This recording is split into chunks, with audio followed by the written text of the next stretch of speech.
আসসালামু আলাইকুম প্রিয় শিক্ষার্থীবৃন্দ, আশা করি সকলে ভালো আছো। 2024 সালের নতুন কারিকুলামের ইংরেজি নিয়ে আলোচনা করব। সকল অ্যাক্টিভিটি আমরা পর্যায়ক্রমে আলোচনা করে ভিডিও আপলোড দেব, যাতে তোমরা সহজে বুঝতে পারো এবং লিখতে পারো।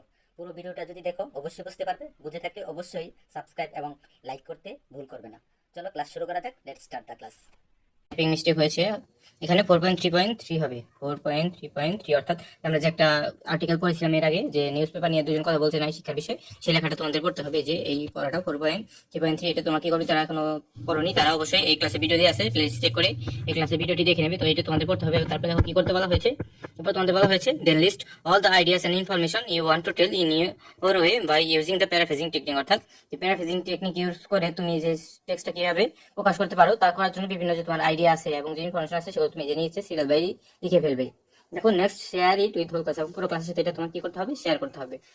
You can list your ideas in the following grid. তোমার আইডিয়াগুলো তুমি নিচে কি করো, যে গ্রিড বা টেবিল আছে সেখানে তুমি লিখতে পারো one is done for you, একটা তোমার জন্য করে দেওয়া হলো। If you need at rows, তোমার যদি আরো মনে হয় আরো ইনফরমেশন যোগ করা দরকার তুমি আরো লিখতে পারো। তো দেখো একটা কি বলা হয়েছে, ফ্রম এ নিউজ রিপোর্ট, অর্থাৎ একটা নিউজ রিপোর্ট থেকে Shamim and Kanis have got to know about various factors that, অর্থাৎ শামিম এবং কানিস বিভিন্ন যে নিয়ামক সম্পর্কে জানলো, যেগুলো কি করে cause female students to leave school without completing their education. অর্থাৎ যা কি করে সেই কারণগুলোর কারণে যে না এই যে শিক্ষার্থীরা আছে তারা তাদের যে স্কুল এর যে শিক্ষাটা আছে সেটা গ্রহণ না করে তারা কি করে পড়াশোনা বাদ দিয়ে দেয়। তো এরকম আরো কিছু কারণ তোমার এখানে লিখতে হবে। তো সেই কারণগুলো কিভাবে লিখবে চলো একটু আমরা দেখে আসি। তো দেখো এখানে আরো কি বলা হয়েছে, ফ্রম এ নিউজ রিপোর্ট, একটা নিউজ রিপোর্ট থেকে সাইমন কানিস হ্যাভ গট, এটা তোমরা দেখে আমি এটা তোমাদের বই বলা আছে। তো 2 নাম্বারটাই তুমি কি লিখবে, দেখো 2 নাম্বার লিখবে poverty and child marriage are major reasons why girl drop out of school. অর্থাৎ যে পভার্টি, যে দারিদ্রতা এবং যে চাইল্ড ম্যারেজ বাল্যবিবাহ আছে, এটা হচ্ছে মূল কারণ যার কারণে নারীরা কি করে স্কুলের শিক্ষা থেকে ছিটকে যায়। তো তারপরে দেখো কি আছে 3 নাম্বার বলা হচ্ছে কি, দেখো 3 নাম্বার তুমি লিখবে কি girls safety is a concern, অর্থাৎ নারীদের যে সেফটি বা নিরাপত্তা এটা একটা চিন্তার বিষয়।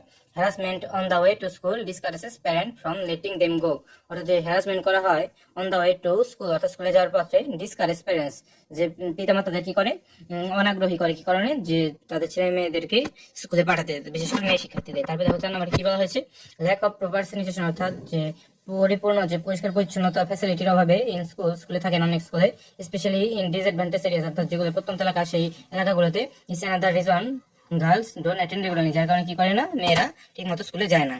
5 নাম্বারে তুমি কি লিখতে পারো, এখানে লিখতে পারো schools not having clean water, অর্থাৎ স্কুলে কি থাকে না অনেক সময় পরিষ্কার পানি থাকে না, and toilets make a different for girls, এবং যে টয়লেট পর্যাপ্ত পরিমাণ পরিষ্কার পরিচ্ছন্ন টয়লেট থাকে না, স্পেশালি ইন ডিউরিং পিউবার্টি, যেটা কি করে বিশেষত কি যে পিউবার্টি বা যে যখন শিশু থেকে কৈশোরে পদার্পণ করে তখন to manage their personal hygiene, অর্থাৎ তাদের পরিষ্কার পরিচ্ছন্ন থাকার বিষয়টা তখন কি করতে পারে না, তারা মেনটেন করতে পারে না। ছয় দেখো কি আছে, missing out on school due to hygiene issue leads the girl falling behind studies and eventually dropping, অর্থাৎ পরিষ্কার পরিচ্ছন্নতার কারণে অনেকে কি করতে পারে না, স্কুলে যায় না এবং তারপরে কি হয় ইভেন্চুয়ালি যে ড্রপ আউট, অর্থাৎ তাদের পড়াশোনা থেকে ছিটকে পড়ে। 7 নম্বরে কি আছে দেখো, the government's effort to improve gender parity, অর্থাৎ যে গভর্নমেন্টের যে বিভিন্ন পদক্ষেপ আছে যে লিঙ্গ সমতা তৈরি করার জন্য স্কুল হ্যাভ শোন প্রোগ্রেস, যেটা কি করা হয়েছে স্কুলে প্রোগ্রেসের জন্য বলা হয়েছে, but there is still a need to address this barriers, অর্থাৎ কিন্তু এখানে কি আছে আর অনেক ব্যারিয়ার আছে ফর ফুল ফিমেল পার্টিসিপেশন, অর্থাৎ নারীদের সঠিকভাবে পার্টিসিপেশন করার জন্য। তো দেখো এরপরে কি বলা হয়েছে, এরপরে তোমাদের 8 নম্বরে আছে কি increase access to education for girls, অর্থাৎ যে ইনক্রিজ অ্যাক্সেস, অর্থাৎ যে নারীদের যে শিক্ষার ক্ষেত্রে যে তাদের যে অ্যাক্সেস বা প্রবেশের যে বিষয়টা আছে তারা যেন বেশি বেশি পার্টিসিপেট করে যে স্কুল শিক্ষাটায়, lead to more women in higher education and workforce, এরপরে তারা যে কি করতে পারবে উচ্চতর শিক্ষা এবং যে বিভিন্ন কর্মক্ষেত্রে তারাও এগিয়ে থাকবে। তো এগুলো মূলত আইডিয়া তোমার। তো দেখি আমরা পরবর্তীতে কি বলা হয়েছে।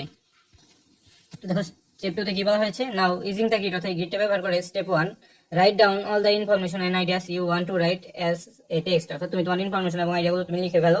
Don't copy any sentence from the conversation, এবং কনভারসেশন থেকে কোন সেন্টেন্স কপি করা যাবে না। আমি যেগুলো দিয়েছি সেগুলো কিন্তু কপি করা না, সেগুলো অনেকটা মডিফাই করা হয়েছে টেক্সট থেকে।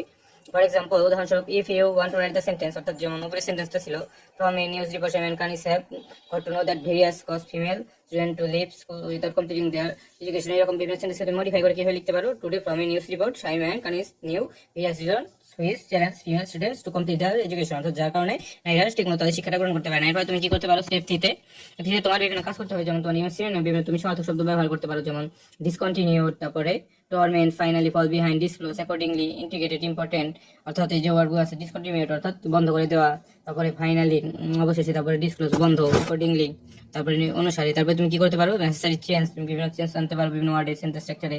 তবে তুমি অ্যাড বিভিন্ন ওয়ার্ড অ্যাড বা রিমুভ করতে পারো। এগুলোর মাধ্যমে তোমার একটা ফাইনাল একটা প্যারাফ্রেজ তৈরি করতে হবে, যে এই টেক্সটার মার্কেট কাছে যে টেক্সটটা পড়েছে, এই টেক্সটে তোমার একটা ফাইনাল একটা প্যারাফ্রেজিং টেক্সট তৈরি করতে হবে। তো চলো না দেখে নেই ওই ফাইনাল টেক্সটটা তুমি কিভাবে তৈরি করবে। এখন দেখাবো এই ফাইনাল যে প্যারাফ্রেজিং টেক্সট আছে সেটা তুমি কিভাবে লিখবে। তো তোমরা যারা নতুন আছো, এখন যারা চ্যানেলকে সাবস্ক্রাইব করোনি, অতি দ্রুত তোমরা সাবস্ক্রাইব করে নাও, এবং যাদের কোনো বিষয়বস্তুতে সমস্যা হয় তারা অবশ্যই ফেসবুক যে পেজ আছে, তো এই চ্যানেলের নিচে দেখবে ফেসবুক যে পেজের লিঙ্কটা দেওয়া আছে, সেখানে ক্লিক করলে তোমার ফেসবুক পেজে যে কোনো প্রয়োজনে মেসেজ করতে পারো। তো এরপরে কি বলা হয়েছে, তুমি এখানে ফাইনাল টেক্সটে কিভাবে লিখবে। Poverty and child marriage are significant reasons why girls terminate their education, অর্থাৎ দারিদ্রতা এবং বাল্যবিবাহ হচ্ছে অন্যতম কারণ, যার কারণে কি করে যে নারী শিক্ষার্থীরা তাদের যে শিক্ষা কার্যক্রমটা বন্ধ করে দিতে বাধ্য হয়। এরপরে কি লিখবে দেখো, এরপরে লিখবে girls safety is a crucial concept, অর্থাৎ নারীদের নিরাপত্তা একটি আমাদের চিন্তার বিষয়। Harassment during there commute discourage parents for permitting them to attend, যার কারণে কি হয় তাদের পিতামাতা তাদেরকে স্কুলে পাঠালে অনাগ্রহ প্রকাশ করে। এরপরে বলবে কি the absence of adequate sanitation facilities in school, অর্থাৎ স্কুলে যেহেতু পর্যাপ্ত পরিমাণ স্যানিটেশন বা পরিষ্কার পরিচ্ছন্নতার বিষয়টা থাকে না সব সময়, পার্টিকুলারলি ইন আনপ্রিভিলেজড এরিয়াস, অর্থাৎ বিশেষত যে আন্ডার প্রিভিলেজড অর্থাৎ বিভিন্ন যে প্রত্যন্ত এলাকা আছে সেই আন্ডার প্রিভিলেজড এরিয়ায় রিজন হয় গার্লস হ্যাভ ইরেগুলার অ্যাটেন্ডেন্স, যার কারণে তার নিয়মিত অ্যাটেন্ডেন্স দিতে পারে না। তারপরে কেসে স্কুলস ল্যাকিং ক্লিন ওয়াটার, অর্থাৎ স্কুল অঞ্চলে নিরাপদ পানি থাকে না, and restroom make it challenging for girls, এবং যে রেস্টরুম আছে সেটা পর্যাপ্ত পরিমাণে থাকে না, যার ফলে এটা অনেক সময় চ্যালেঞ্জিং হয়ে ওঠে, স্পেশালি ডিউরিং পিউবার্টি, অর্থাৎ বিশেষ করে বসন্তকালে, to manage their personal hygiene, তারা যেন পার্সোনাল হাইজিনটা অনেক সময় যে পায় না স্কুলে। তারপরে দেখো কি বলবে তুমি, missing out school due to hygiene problem, অর্থাৎ এই হাইজিন বা শারীরিক বিভিন্ন পরিষ্কার পরিচ্ছন্নতা আছে এই সুবিধাটা অনেক স্কুলে থাকে না। এর ফলে কি হয়, to girls lagging behind their studies and ultimately discontinue their education, ফলে অনেকে স্কুলে যায় না এবং তাদের পড়াশোনায় তারা ডিসকন্টিনিউ বা পিছিয়ে পড়ে। The government initiative to enhance gender equity in school have demonstrate progress, অর্থাৎ যে নারী সমতা এবং যে লিঙ্গ সমতা বৃদ্ধির জন্য সরকার বিভিন্ন পদক্ষেপ নিয়েছে, but there still a necessary to address this obstacle for complete female employment, কিন্তু নারীদের অংশগ্রহণ বাড়ানোর জন্য যে উপরে যে সমস্যাগুলোর কথা আছে সেগুলো আরো দূর করা দরকার। তো দেখো এরপরে কি বলা হয়েছে, increase access to education for girls, অর্থাৎ নারীদের জন্য যদি আমরা যে এডুকেশন যে অ্যাক্সেসটা তাদের যে শিক্ষা ক্ষেত্রে যাদের অংশগ্রহণটা যদি আমরা বাড়াতে পারি, will result in more women pursuing higher education, এরপর নারীদের যে অংশগ্রহণটা আছে উচ্চশিক্ষা সেটার বৃদ্ধি পাবে, and becoming integrated into the workforce, এবং যে কর্মক্ষেত্রেও তারা অনেকটা এগিয়ে থাকবে। তো এইভাবে মূলত তুমি প্যারাফ্রেজটা করবে। আশা করছি তোমরা বুঝতে পেরেছো কিভাবে এটা করতে হবে। তো আজকে এই পর্যন্তই। তো এই ভিডিওটি ভালো লেগে থাকলে অবশ্যই